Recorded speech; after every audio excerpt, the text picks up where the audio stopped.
三藩市華埠今日仲舉行咗一場小型嘅好運遊行，民選官員到場向華埠社區祝賀。周正君報導。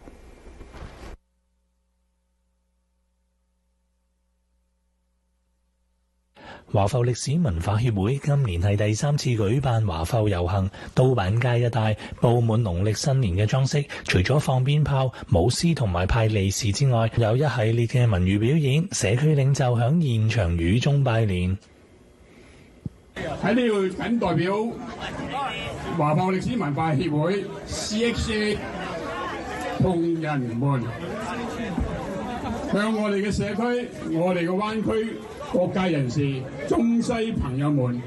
祝大家喺2026年馬年合家安康、心意興隆。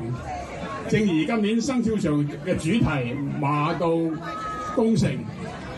喺呢度祈求我哋嘅團隊更加凝聚，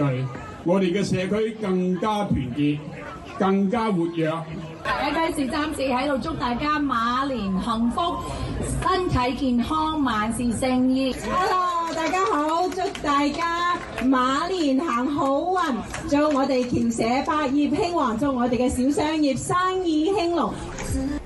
主辦當局表示，要將華裔社區帶到三藩市華埠嘅正中心嚟迎接農曆新年，亦都希望將文化傳統傳承俾下一代，將華埠當成係活生生嘅課室，鼓勵下一代學習同尊重傳統價值。26台記者周正君報導。